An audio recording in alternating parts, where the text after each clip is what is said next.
जय श्री कृष्णा। आज की इस वीडियो में जानिएगा कान्हा जी की छठी कब और कैसे मनाएं।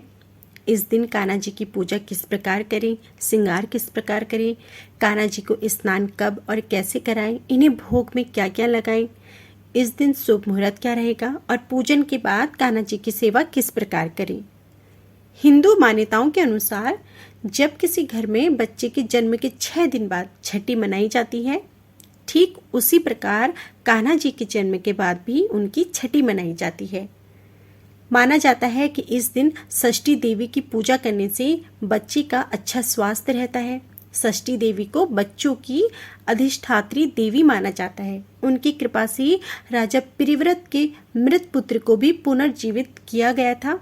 इसी के कारण बच्चे के जन्म के 6 दिन बाद छठ पूजा भी की जाती है। इस दिन कड़ी चावल बनाने का प्रावधान है, इसलिए श्री कृष्ण की छठी के दिन भी कड़ी चावल बनाए जाते हैं।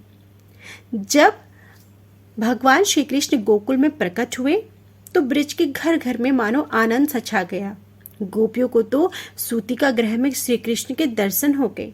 वे अपने घर जाकर गोपों से लाला के रूप और माधुर्य का वर्णन करती हुई कहती हैं कि अरे नंद बाबा के लाला तो इतने सुंदर हैं, मानो नीलकांत मणि के अंकुर हो, इतने कोमल हैं जैसे तमाल के 9 पल्लव हो, और इतने सुगंधित हैं कि मानो वर्षा ऋतु में खिले नवीन कमल हो, मानो लक्ष्मी के माथे पर लगा कस्तूरी तिलक हो, और इतने आकर्षक हैं कि मानो सौभाग्य लक्ष्मी के नेत्रों में लगा हुआ कजरारा अंजन हो।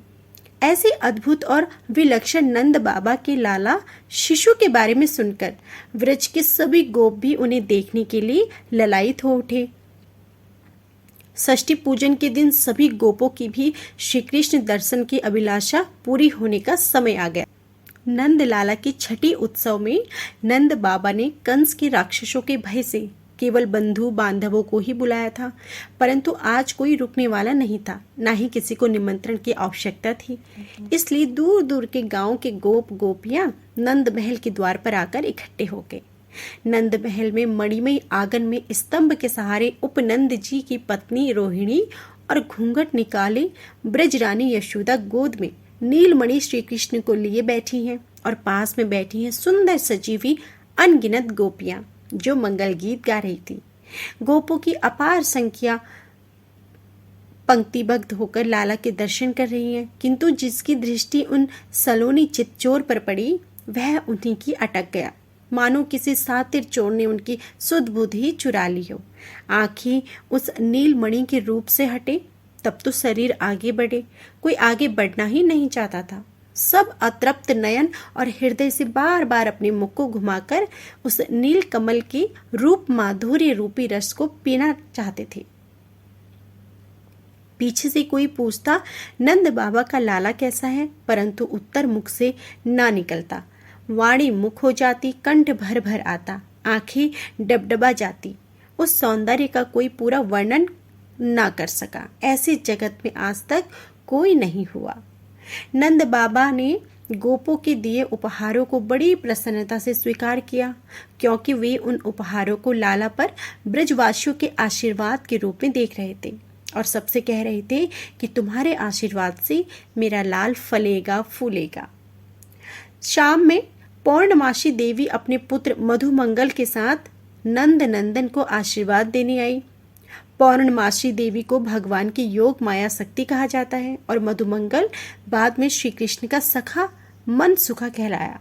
नंद रानी ने आशीर्वाद लेने के लिए नीलमणि को उठाकर पौर्णमासी देवी के चरणों में रख दिया। मधुमंगल ने यशोदा जी से कहा, मैया ऊपर तो देख, क्या तमाशा हो रहा है। हंस, बैल, गरुड़, मोर, हाथी रथ पर सवार होकर कौन कौन आया है। किसी के 4 मुंह हैं तो किसी के 5 और किसी के 6। कोई नीला है तो कोई काला है और कोई पीला है, कोई लाल है तो कोई सफ़ेद है, कोई भस्मी रमाए हैं तो कोई 4 हाथ वाला है तो कोई 6 हाथ वाला है।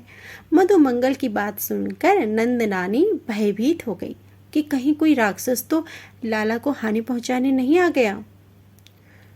पौर्णमासी ने सबको समझाया कि आकाश में देवतागण भगवान श्री कृष्ण की छठी उत्सव को देखने आए हैं। नंद बाबा और नंद रानी ने अपने पुत्र की मंगल कामना के लिए षष्ठी पूजन किया था।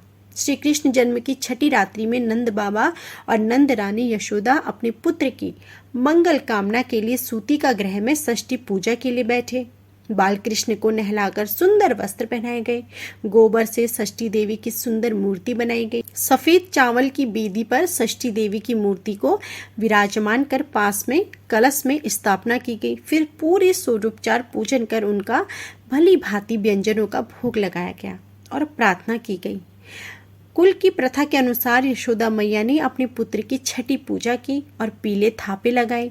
सब गोप बालाओं ने सोने के थाल भर भर के बाल कृष्ण को उपहार दिए और मंगल गीत गाकर उनको चिरंजीवी होने का आशीर्वाद दिया। ब्रजरानी यशोदा छठी पूजन अभी चौक से उठ भी नहीं पाए कि कान्हा की छठी पूजने वालों का तांता लग गया। भगवान श्री कृष्ण का अवतार आनंद प्रधान अवतार है। सुख और आनंद के प्रति सबका आकर्षण होता है, इसलिए वे लोगों के प्रेम को अपनी ओर ज्यादा आकर्षित करते हैं। तो इस प्रकार कान्हा जी की छठी मनाई गई थी। अब जानिए इस दिन कान्हा जी की छठी के दिन किस प्रकार पूजा करें। इस दिन सुबह स्नान के बाद साफ और स्वच्छ वस्त्र पहन ले। फिर गोपाल जी को पंचामृत से स्नान कराएं। इसके बाद दक्षिणावर्ती शंख में गंगा जल भरें और बाल गोपाल जी का भी अभिषेक करें। लड्डू गोपाल जी को पहले पंचामृत से स्नान कराएं। इसके बाद शंख में गंगा जल भरकर कान्हा जी को दक्षिणावर्ती शंख में गंगा जल भरें और फिर अभिषेक करें।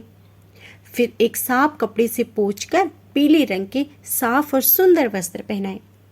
जब कान्हा जी का श्रृंगार करें तो उनमें उनकी प्रिय बांसुरी और मोर पंख चढ़ाना बिल्कुल न भूलें। छठी के दिन कड़ी चावल बनाने का नियम है। कहते हैं कि भोग का विशेष महत्व होता है। वैसे तो भगवान कृष्ण को माखन सबसे प्रिय है और उन्हें माखन भी चढ़ाया जाता है, लेकिन छठी के दिन कड़ी और चावल का भी विशेष महत्व है। इस दिन लड्डू गोपाल जी को कड़ी और चावल का भोग लगाएं। अगर आप कृष्ण छठी मनाने जा रहे हैं तो लड्डू गोपाल जी को कड़ी चावल का भोग लगाना ना भूलें। छठे दिन जैसे बच्चों को उनका नाम दिया जाता है, ऐसे में जो लोग लड्डू गोपाल जी का छठी मना रहे हैं वे अपनी पसंद का कोई भी शुभ नाम रख सकते हैं। इस दिन सुबह से शाम तक भजन कीर्तन करें। झूठ ना बोलें, ना कोई अपराध करें। अपने मन में किसी के लिए भी द्वेष ना पालें। दूसरों को भी भोजन कराएं। इस दिन आपको गौ सेवा जरूर करनी है। हो सके तो आप गाय को हरा चारा खिलाएं। जन सरोवर के लिए सुख सुविधाओं की त्याग की भावना मन में रखें। इस दिन घर में बांसुरी जरूर लाएं। लड्डू गोपाल की छठी के दिन अपने कुटुंब जनों को प्रसाद वितरण करें। मांस मदिरा के सेवन से बिल्कुल दूर रहें। माता पिता और बुजुर्गों की सेवा इस दिन जरूर करें। घर में किसी को भी खाली हाथ ना जाने दें। यदि आपके घर कोई आया है और फिर घर से वापस जा रहा है तो उसे इस दिन आप खाली हाथ ना जाने दें। यह थी हमारी संपूर्ण जानकारी। उम्मीद है कि आपको हमारी यह वीडियो जरूर पसंद आई होगी। वीडियो पसंद आई हो तो प्लीज़ वीडियो को लाइक जरूर कीजिएगा। कमेंट बॉक्स में जय श्री कृष्णा जरूर लिखिएगा। जय श्री कृष्णा।